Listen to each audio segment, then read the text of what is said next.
বাবা, রাজকুমারী জেগে উঠেছে। রাজকুমারী জেগে উঠেছে। মিহিরের গলা, তাই তো? আসুন।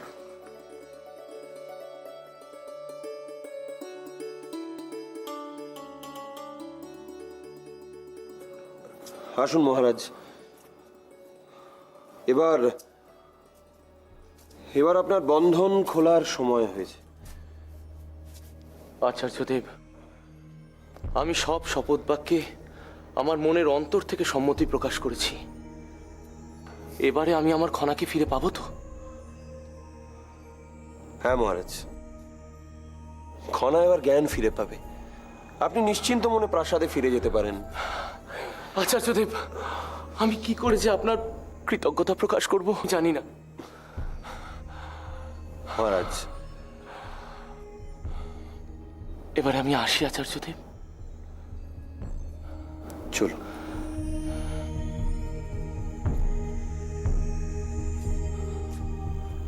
আশীর্বাদ করুন আচার্যদেব, যাতে আমাদের পরিবারে এবং রাজ্যে শান্তি বিরাজ করে। আমার আশীর্বাদ সদা সর্বদা আপনার সঙ্গেই থাকে মহারাজ। তাহলে এবারে আমি আসি।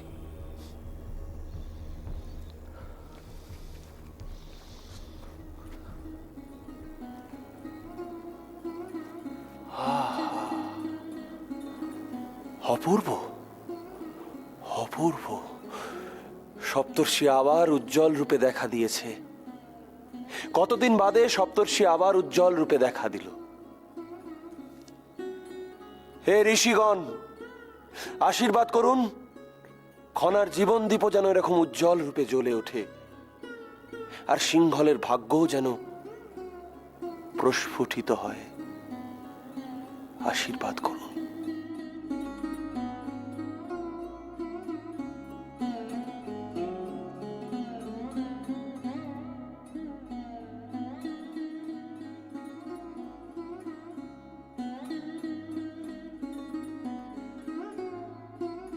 হে সপ্তঋষি, কি অপূর্ব আপনাদের লীলা। খনা সুস্থ হচ্ছে, খনা আবার প্রাণ ফিরে পাচ্ছে। কি অপূর্ব আপনাদের লীলা।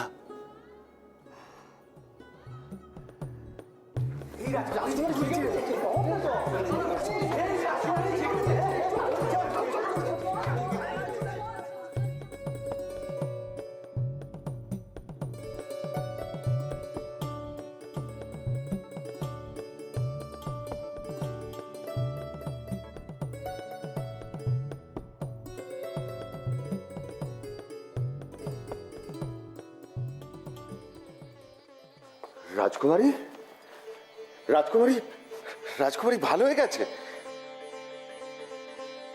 বাবা, দেখো রাজকুমারী ভালো হয়ে গেছে। বাবা, তুমিও তো ভালো হয়ে গেছো। কি, সবই তো ঈশ্বরের লীলা। এক্ষুনি সবাইকে খবর দিতে হবে। এরা ভালো হয়ে গেছে, সবাইকে খবর দিতে হবে।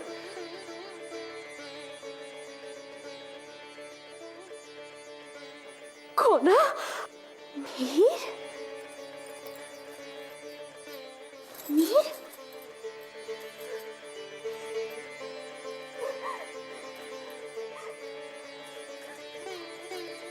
খনা, আমার মেয়ে ভালো হয়ে গেছে। আমরা তোর ডাক শুনে ঘরে ছুটে এলাম। আমিও তো তাই শুনেই এলাম। আমার খনা, খনা, তুমি ঠিক হয়ে গেছো খনা। আমার খনা ঠিক হয়ে গেছে খনা।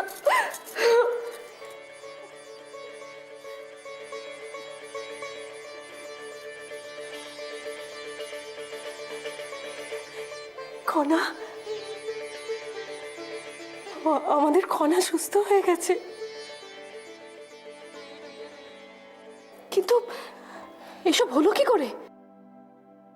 রানীমা, আমরাও ঠিক বুঝতে পারছি না। আমরা তো মিহিরকে খুঁজছিলাম,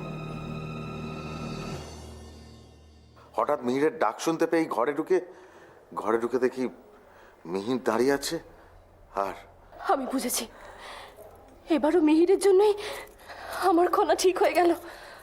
রানীমা, আমার মিহিরও তো কথা বলছিল না।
গোটা সিংহলকে জানাতে হবে যে আমাদের রাজকুমারীর জ্ঞান ফিরে এসেছে।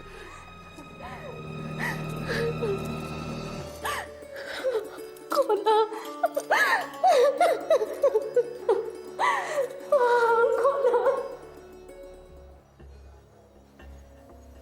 প্রণাম রাজুদি। রাজুদি, একটা সর্বনাশ হয়ে গেছে। কি হয়েছে? খনার জ্ঞান ফিরে এসেছে। কি বলছিস কি তুই? এটা এটা কিভাবে সম্ভব? হ্যাঁ রাজুদি, আমি নিজের চোখে দেখে এলাম। রাজকুমারী উঠে বসেছে।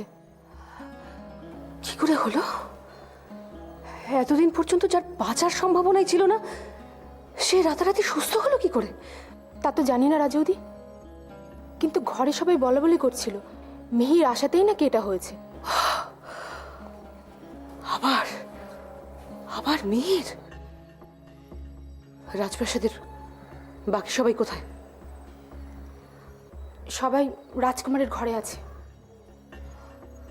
ঠিক আছে, তুই যা।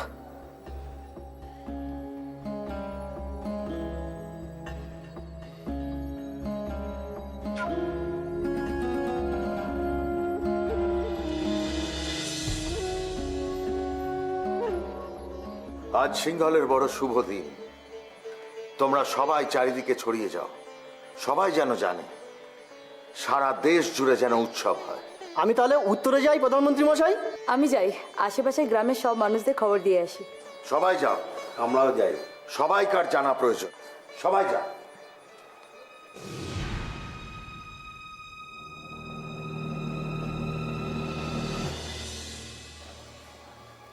এমন কি খবর প্রধানমন্ত্রী মশাই?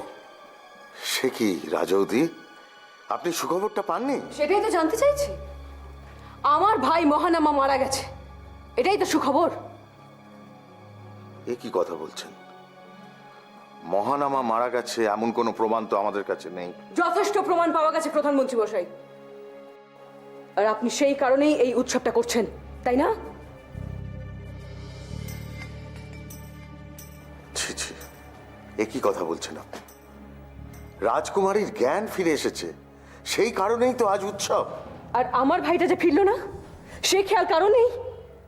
আপনি চিন্তা করবেন না, মহানামা ঠিক ফিরে আসবে। বিশ্বাস করি না, আপনাদের কাউকে আমি বিশ্বাস করি না, কারোর কথা আমি বিশ্বাস করি না।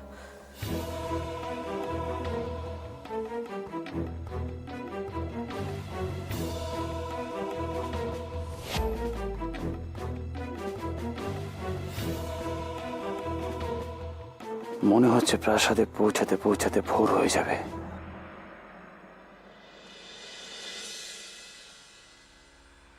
খনা তাহলে সত্যিই চলে গেল? হ্যাঁ, হয়তো ওর ভাগ্যে ফিরে যাওয়াটাই লেখা ছিল। তবু আমার একটা বিষয় নিয়ে দুশ্চিন্তা থেকেই গেল। কি বিষয়? এই যে খনা পৃথিবীতে গেল, সবকিছু পুনরায় মানিয়ে নিতে পারবে তো?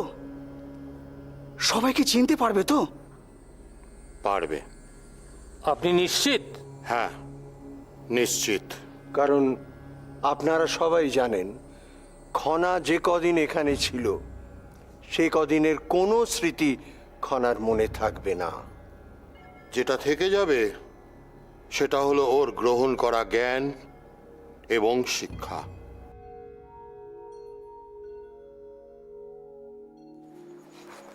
প্রণাম মহারাজ।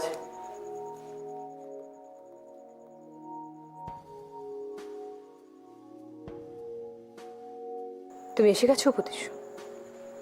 বলো, কি হলো সেখানে?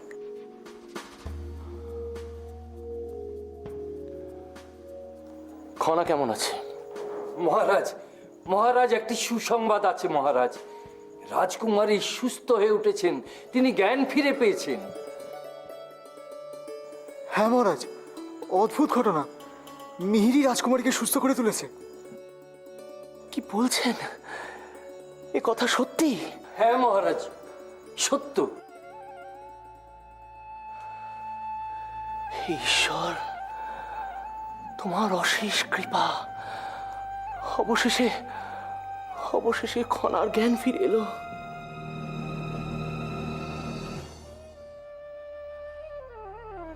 তুমি কিন্তু বললে না উপদেশ, তুমি কি কারণে আচার্যদেবের কাছে গিয়েছিলে? সেরম কিছু নয়। আচার্যদেব আমায় ডেকে পাঠিয়েছিলেন না, তাই তাই গেছিলাম। কিন্তু মহারাজ, একটা কথা বলবো যদি কিছু মনে না করেন। বলুন। এর আগে তো আচার্যদেব আপনাকে ডাকেননি, হঠাৎ?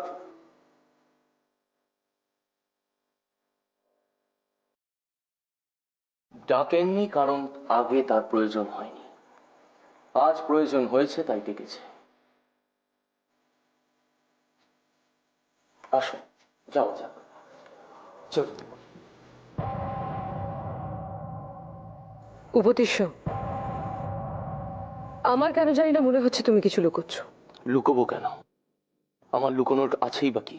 লুকোনোর কি আছে সেটা তো তুমিই ভালো বলতে পারবে। দিদি, আমার মনে হচ্ছে আপনি এই বিষয়টা নিয়ে একটু বেশি ভাবছেন। এই মুহূর্তে আমাদের খনাকে নিয়ে বেশি ভাবা উচিত। আমি যাচ্ছি। উৎকর্ষ। মহারাজ,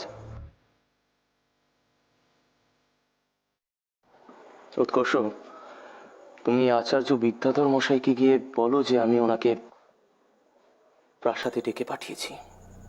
ঠিক আছে মহারাজ।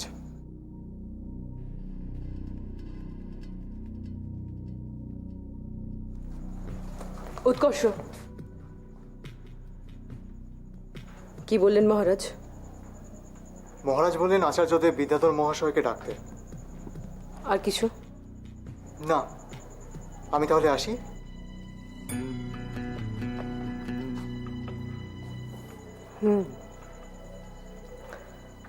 আচার্যদেব বিদ্যাধর রাজপ্রাসাদে আসছেন। ভালো, আসুন। তার মানে সকলের চিন্তা শুধুমাত্র খনাকে নিয়ে। আমার ভাইয়ের খেয়াল কারোর নেই, কারোর না। আপনি দুঃখ পাবেন না, আপনি দুঃখ পাবেন না রাজৌদি। আমি তো আছি, আমি তো আছি আপনার ভাইয়ের কথা ভাববার জন্য। থাক মন্ত্রী, তোমাকে আর আমার জন্য দরদ দেখাতে হবে না। তোমাকে শুধু একটা কাজ করতে হবে। আচার্য বিদ্যাধর উপদেশ্যকে কি বলেছেন সেটা আমার জানা দরকার। এই খবরটা আমার চাই মন্ত্রী, যে করেই হোক। এবার আমাদের শেষ সিদ্ধান্ত নেবার সময় এসেছে। এখন আমরা আমাদের অষ্টম বচন গ্রহণ করব, যে বচনের কথা আমরা ছাড়া আর কেউ জানবে না, যে বচন খনা আর মিহিরকে নিয়ে। আমরা খনাকে পৃথিবীতে ততদিন পর্যন্ত রাখব যতদিন মিহির আর খনার সম্পর্ক সুস্থ স্বাভাবিক থাকবে, ওদের মধ্যে নিখাদ ভালোবাসা বজায় থাকবে। যেদিন মিহির খনার সাথে প্রতারণা করবে, ওকে অবিশ্বাস করবে, সেদিন হবে পৃথিবীতে খনার শেষ দিন। আমরা খনাকে ফিরিয়ে আনব।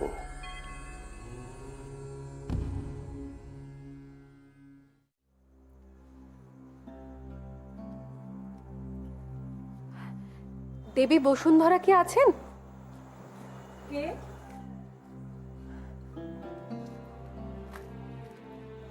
ও আপনি?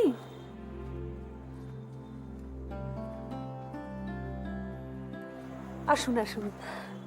কোনো সমস্যা? না না, কোনো সমস্যা নয়। আসলে আমার মনে হলো এই খবরটা সবার আগে আপনাকে জানানো উচিত। কি হয়েছে? আমাদের রাজকুমারী খনার জ্ঞান ফিরে এসেছে।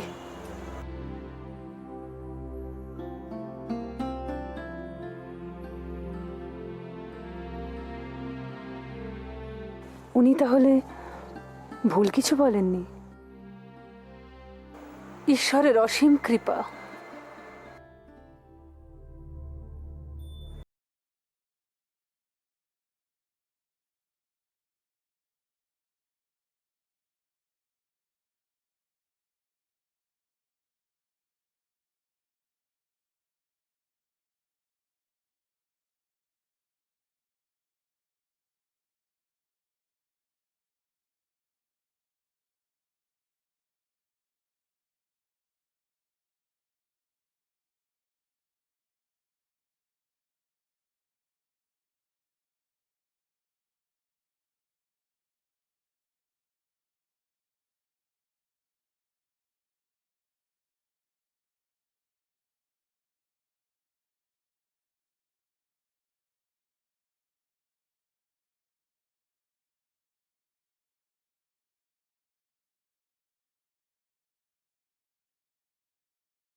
হে ঈশ্বর, তোমায় অশেষ ধন্যবাদ।